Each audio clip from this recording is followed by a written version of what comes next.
Hello everybody, we're back. It's winter, we're in Australia, the fire's on, we're in a log cabin. Not really, this is just my living room. I've got my notes, cinematography, here we go. Today I'm going to go over a few different kinds of cinematography tips that I've picked up over my time doing this. And these are things that I don't really hear too many people talking about, but you might have heard of some, but some not so much. So let's get into it. A source in the background justifies a backlight. If you have a shot of a person, maybe it's a dialogue scene or an interview or something like that, a lot of people know that having a light source in the background, like a lamp or a window, makes the shot look better. But another reason you might have those elements in the background is so you can motivate an edge light or a backlight on the person. It's a lot harder to have an edge light on a person without any reference of where it's coming from. It just doesn't look as real, if you're trying to make it look real, that is. So here's a kind of basic example of me sitting here. The key light on my face is this Intelitech Mega Light Cloth, and then I'm using the window as a motivation for the backlight, which is an aperture 300D in a spotlight. It looks okay, but not that realistic. And the reason why is because the contrast levels aren't really correct. It's too strong of a backlight for how dark it is in the background, and also what's not helping is it's overcast outside and it's raining. And we're going for this sunny kind of afternoon light coming in look. So what I've done is taken another 600D with this cone on it next to the other light and hit this couch and the cabinet, which makes it look a bit better. But the window still doesn't look right. And if it was a bright sunny day outside, I probably wouldn't have to do anything else. It would probably look fine and you could use this. So in this scenario, what you could do is lower all the level of the lights and then open up the lens to make that thing that we can't control in the background, the window, brighter, but then you would lose some contrast in the shot. So because not much is happening with the camera movement in the shot, I've just isolated that window and then in post lifted up the level so it looks brighter and it's nearly overexposed, which is what it would look like if it was really bright outside.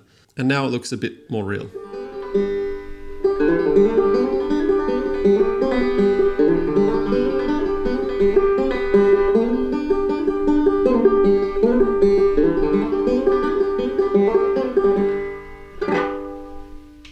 Here's another example where I shut the blinds and then turn this lamp on. And again, in this scenario, I'm pretty far away from this light source, maybe like 4 meters. And I've put up this little aperture MC light as a backlight that's motivating this lamp on me, just magnet to this C-stand. And on set, it might look a bit strange and unrealistic that this backlight would reach that far and be able to light me, but it doesn't really come across that way on camera when you look at the shot. It looks like that backlight is coming from that light. Just look out for it next time you're watching a movie. Look at the brightness of the light in the background compared to the light on the character and how much that light would probably actually light that person for real. There's probably an additional light there boosting the level of that light. And again, not all the time, but in certain styles of cinematography in movies. So this is with the practical lamp on and the aperture MC light backlighting me. And then this is with no edge light on. And it still looks good like this. You don't have to have an edge light on. But this is what it looks like when you don't have the practical lamp on in the shot. It's just kind of like, what is this weird orange light on me? There's no reference of where it's coming from. So to summarize, if there's a light source in the background, you can usually justify creating a light from it. Even in reality, it wouldn't be bright enough or it wouldn't reach that far. Squarespace is an all-in-one website building platform that you can use to build your professional or personal website online. If you have a product that you want to sell, you can run an online store, even make a logo. Or if you're a cinematographer like me and you just want to show your portfolio of work, everything's built into the website with easy to use drag and drop templates so it fits any profession. If you want to build a website, you can start a free trial at squarespace.com/LewisPotts to get 10% off the first purchase. Alright, number 2. You don't always bring the light to the actors, you bring the actors to the light. And what I mean by that is, if a director blocks out a scene on a location scout and it's in a shitty position, it's up to you as the cinematographer, I think, to say, hey, that's a good idea, but what about if we have them walk in and maybe land at the window and have the conversation at the window instead. It'll be a lot easier to light this way and it'll look a lot better as well if it doesn't change anything for what the scene's about. Or even bigger ideas like, hey, I know we plan to shoot this scene on the front lawn out of the front of the house, but we can't change the schedule and they're going to be out there in the middle of the day it's going to look like shit. What if instead we sort of block the actors so they walk up to the porch of the house and then they're underneath the porch roof, which blocks the sun, and then we can bounce our own light in from one side. There'll be a lot more shape, and then the shot will look a lot nicer as well.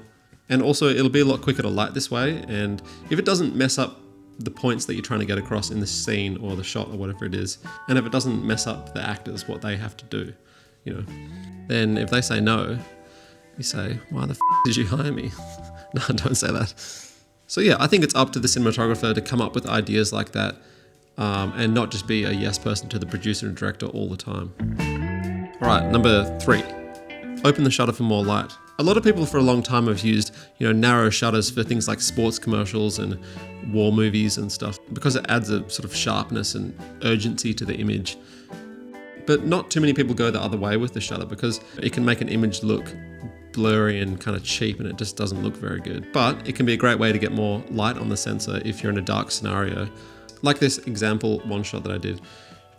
Shooting as the sun's going down, and on the lens it's wide open, everything's maxed out on the camera, and then say you need to shoot for a little bit longer.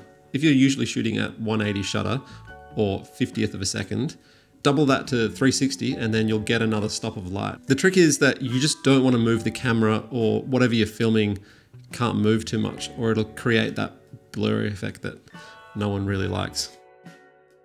And it's almost unnoticeable that the shutter is wide open on this shot because there's not much movement, but then if you start moving the camera like this, you see it.